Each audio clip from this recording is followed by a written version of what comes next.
Hi there. So this is a live book review. This is the first live I've ever done. So let's see how this goes. But this is a book called Kitchens, the Hub of the Home, and it's by Terence Conran, who you may have heard of, is a bit of a godfather of British design and was the founder of the shop Habitat. And this book is a really, really good book. If you are planning to start a home redesign that involves refitting your kitchen, creating a new kitchen, this is a really good book to have a look at. And although it looks like it might just be a coffee table book, and because it's like 20 years old now, you might have a flick through and think it's a bit dated. It does have lots of really nice pictures in it. But that's not really what this is all about. It's actually a really useful guide and a very practical guide that will help you get started and actually get the planning stage of your kitchen sorted so that you can get the right kitchen for you. And it's all about how to design a kitchen that meets your needs. And so I think this is a really, really good book to start you off with. So what I really like about this book, there's a lot in here to enjoy. There is really useful sections on ergonomics. There's some nice, colourful pictures like this one, and like I say, some of the images are a bit dated. Like this, to me, is quite 1990s kind of style kitchen, but actually, I don't think that's a bad thing. I think looking back at some of these sort of now a bit dated ideas, you start to think, well, actually, this sort of things hanging off a stick was quite a big thing about 10, 15 years ago. But maybe it's time for that to come back, or maybe some people are still doing that. These kinds of things is a bit timeless, classic thing to do, a dark background illustrate with using that to kind of set off what you display against it. So some of the design styles and the ideas, they are timeless.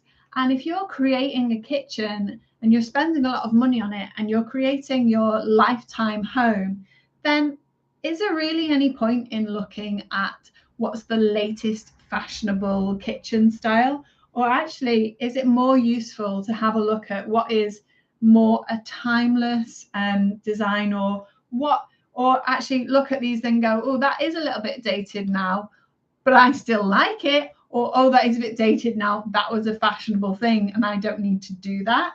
So that can be really helpful.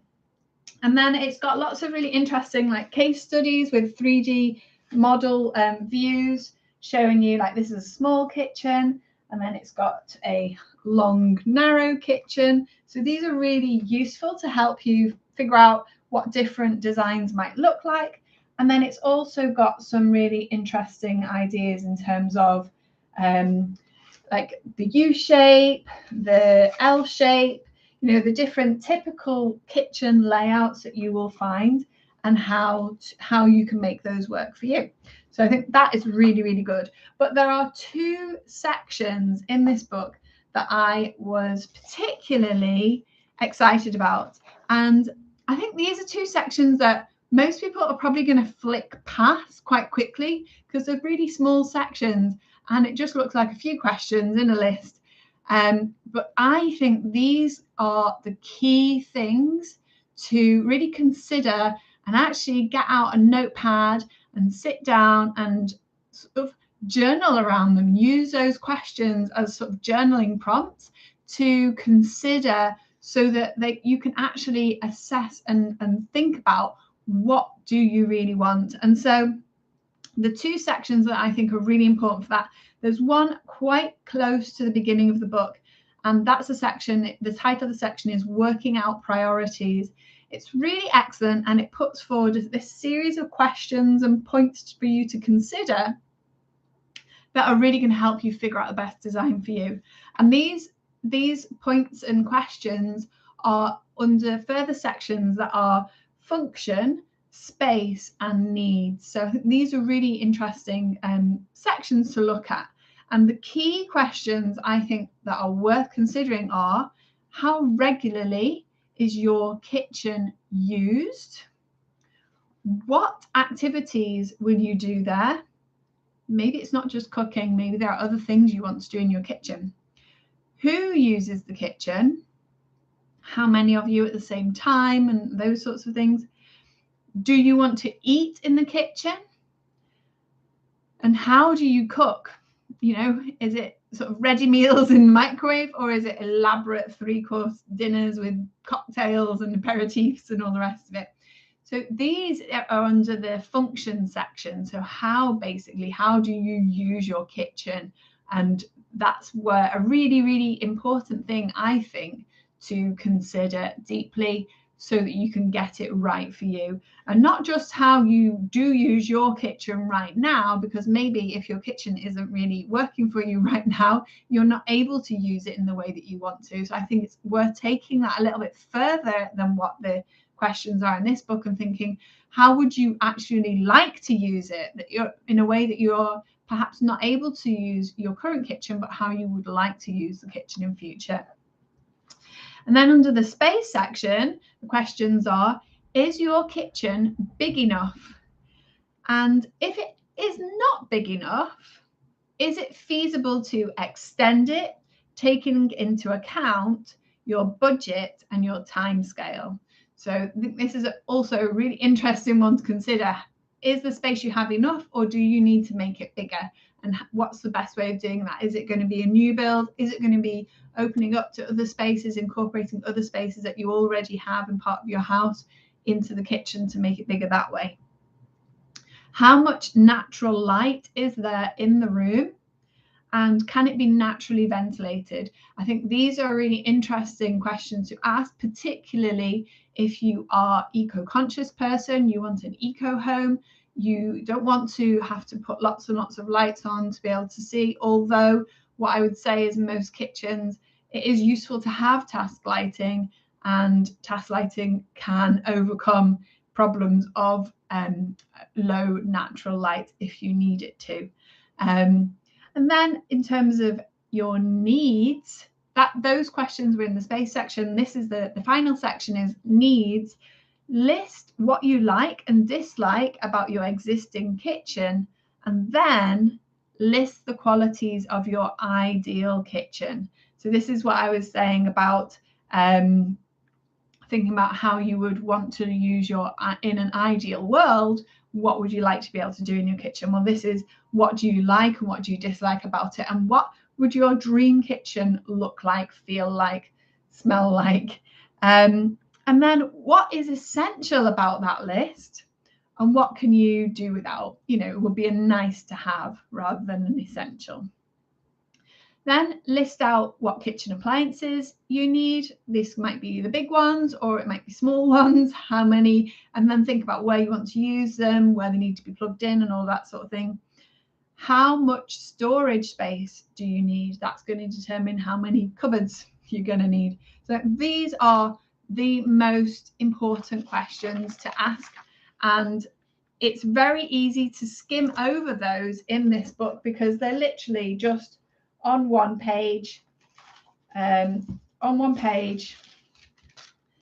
2 pages actually, here on this page and on the next page, in page number 25 and 26.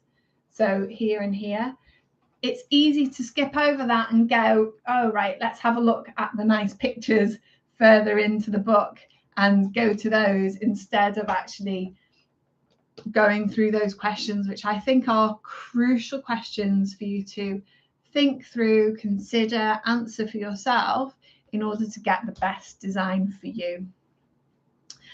And then the second section that I think is excellent is at the back. It's also another easy to miss section right at the back, page 211, and it's this page here. It's really, really good section, and it's got excellent advice about what questions you should ask when you're speaking to kitchen retailers, as well as an interesting section about what questions your kitchen retailer should be asking you. And the key question there, I think, is what is your budget? And I think that budget is something, how much you're going to spend is something that I find a lot of people, they go through a design process and find out how much it's going to cost, and then think, oh, that's more than we can afford, or that's more than we wanted to spend. And then they're kind of disappointed because they somehow then need to get rid of some of the things, the ideas, the beautiful ideas that they've had along the way. And that can be really disappointing, really, a waste of your time and a waste of your emotional energy to go through that process of creating a design, making all the decisions, and then realizing that the cost of it is not in line with your priorities and what you want to spend. And so I think it's really, really important, and so does Terence Conran, obviously. I agree with him. It's really important to set your budget from the outset so that you can make the decisions that are in line with that budget. That way you get to the end and you're not going to be surprised by a price that is like way more than you expected.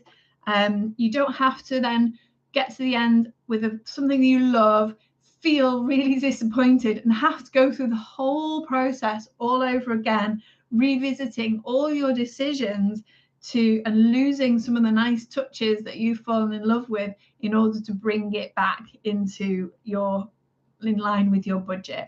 So set your budget from the outset rather than going through the design process and getting to the end with it. So one thing I would say that maybe you might dislike about it is that it's dated. This copy was printed in 2005. I think that it was 2002 was the date it was first published. So we are looking now at 20 years ago, which is a bit crazy. 20 years ago, this was written, published.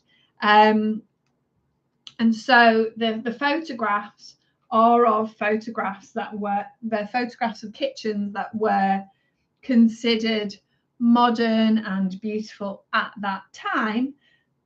But having said that, many of the kitchens still are. You probably would still consider them to be beautiful and well designed now. And it gives you that perspective to look at it and think, well, actually, those design ideas are timeless. They still look good, and I'd still be happy with that right now. And so that is a really, like this, for example, this picture, I don't know how well you can see it, but there's loads of little tiny mosaic tiles.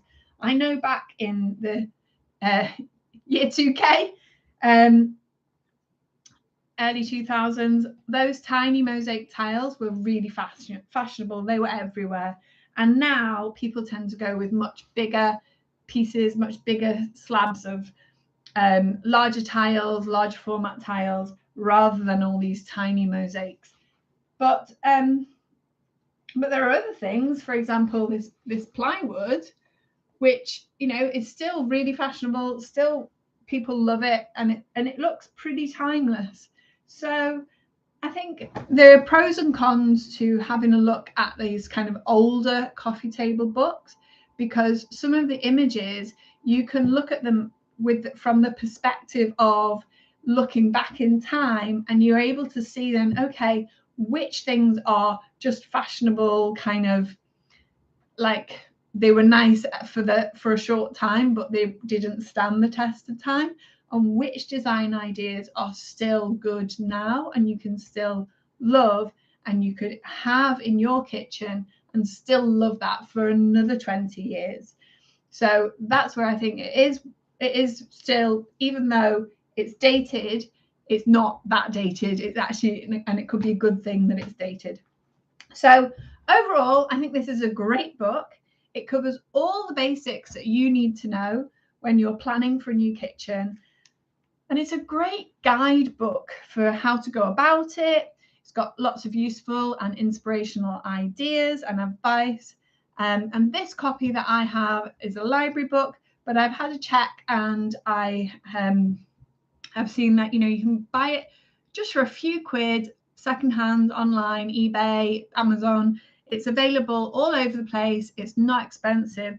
So it's a really easy book to get hold of. And it's really, if you think about it, it was like £19 when it was released initially.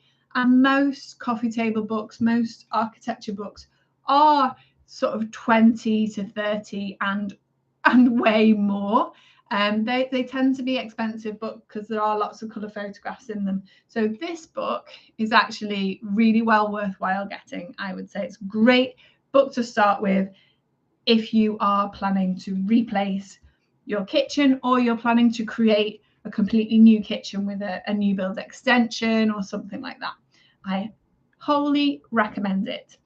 I would love to know if you've read this book. What do you think? Have you got any points about it that you would like to make in the comments? Please let me know. I'll see you again soon. Bye for now.